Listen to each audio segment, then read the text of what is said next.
Okay, this lesson we're going to talk about fins. So I have 3 different boards set up. I have 4 different fins for us to look at. So here you can see the variety. On the planing board there, it's much more swooped. On the displacement board, it's much wider. On the inflatable, there's 3 fins. So when we start looking at, let's start with number of fins. So single fin on the planing hull, that's really depending on the manufacturer. Sometimes it's a single fin, sometimes it has the capacity to hold 3. If it's a surfboard, I've seen them where they can hold 5 fins. Riverboards may be able to hold 5 as well. Inflatables, 3 is quite common on the latest red paddle boards. 2 seems to be their kind of magic number. So why do we have fins on boards to begin with? So if we look at that, that's going to help us really understand why the shapes and what the impact of having different numbers of fins are. The job of the fin is to help us track straight and to give us stability. So if we start with the planing board. On the planing board, this is a very typical fin for the planing board. If we had 3 fins, it would look similar to the setup on the inflatable, where there was a single deeper fin and then 2 thrusters, they call them, on the side. On this particular board, Kahuna, what they do is a single fin compared to 3 fin creates less drag, so a little bit more speed. So Kahuna's gone with single fin.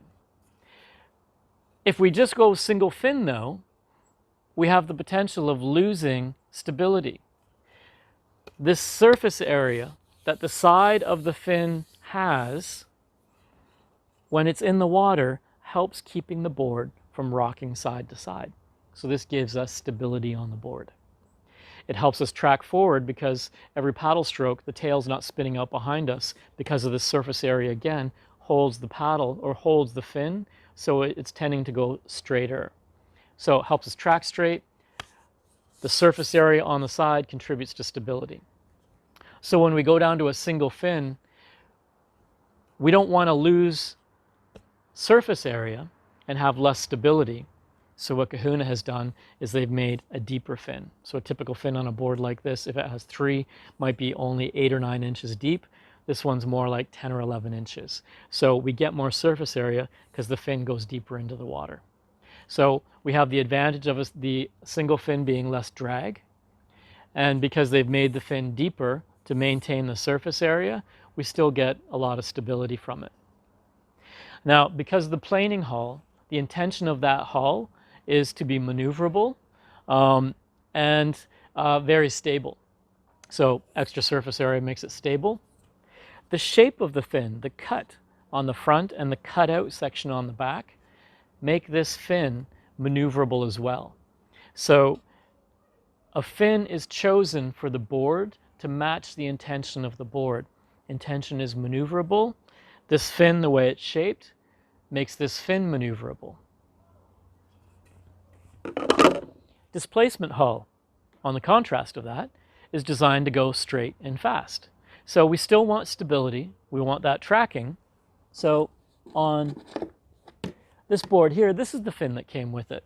It looks a whole lot different. It's not quite as deep, but it's a whole lot wider, which means we're getting a ton of extra surface area.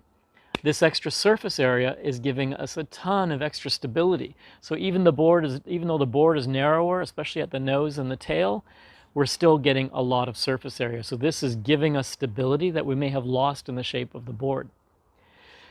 This extra surface area is also helping that fin not spin to the side on every paddle stroke. So it's helping match the intent of the board, which is to go straight and fast.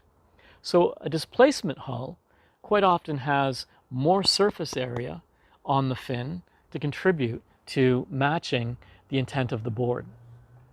It has some shape to the front and a little cutout to help with turning, but for the most part, this fin is going to make it harder to turn. But because the design of the board wasn't for turning in mind, it's okay that the fin doesn't have those characteristics. Another board that I have, which is also a displacement hull, this is the fin for it. So a very much different fin again. Longer and deeper. No rounding on it, so it's going to take away from maneuverability, but we're making up surface area on the side. So surface area is going to make that board tippier, or sorry, surface area is going to make that board more stable. The harder edges on the fin are going to not contribute at all to making it maneuverable, but the intent of the board isn't to be maneuverable anyway. So this is also a fin you might find on a displacement board. So these two variations go on the same style of board, but they're going to give slightly different performance. On the inflatable. So on this inflatable, we have 3 fins. So what do we know about the inflatable, especially the 6-inch inflatable? Because it's 6 inches, our center of gravity is much higher, so it's going to make it less stable. So they put fins on them, a fin structure that helps add extra stability that maybe we're losing on the height. So we have 3 fins. Often on a 6-inch inflatable, we're going to have 3 to get more surface area. The more surface area we have, the less tippy that board's going to feel. It gives us more stability. They're all rounded fins. So they're all shaped like the planing hull's fins so that they're contributing to maneuverability. The drawback of 3 fins is more resistance. It's going to create more drag, might make the board a little slower. So fins are matched to the intent of the board, and shaping can be tweaked, again, to the style of paddling that we're doing. Fins come in all different shapes and sizes. There is as much variation in fins as there is paddle boards almost. But what we need to know is generally the more rounded fin is what we're going to find on a planing hull, matches the intent of the board, makes it stable, makes it track somewhat straight. And the shape of the fin is going to help contribute to the maneuverability that the board is designed to have.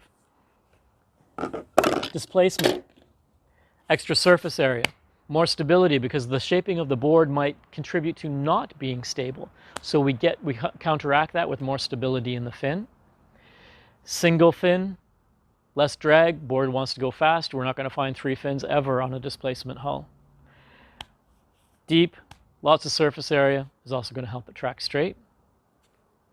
3 fins on the board, more drag, which is a disadvantage, but we're gaining more stability where we need it because of the height of the board.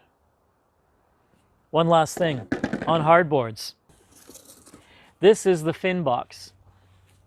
And so this is the same fin box on most hard boards. You'll find this on some inflatables as well. How the fin goes in the fin box is there's a pivot point, drops in the center, and then it drops in there. There's more to it. There's a screw and there's a plate that we would put in as well. I'm not going to cover that here. What I want to talk about is placement of the fin in the fin box, because this also changes the dynamics of how the board operates. If this fin is pushed all the way to the back of the fin box, the board's going to tend to track straighter. If it's pushed all the way to the front of the fin box, it's going to be more maneuverable. Often I'll see folks with them halfway between, the best of both worlds. Generally, because this board likes to turn a lot because of the accentuated rocker, I generally have it towards the back so it helps more with tracking, so I don't have to work as hard when the wind comes up. So fin boxes, summary here, towards the back helps track straight, towards the front, more maneuverable, in the center, bit of the best of both worlds, depending on what you're going to be doing. If you're on a planing hull and you're going to be out paddling for a long time, push it to the back. If it's really wavy and your intent is to stay in the same spot and just ride waves up and down, move it to the front. Okay, that's fins.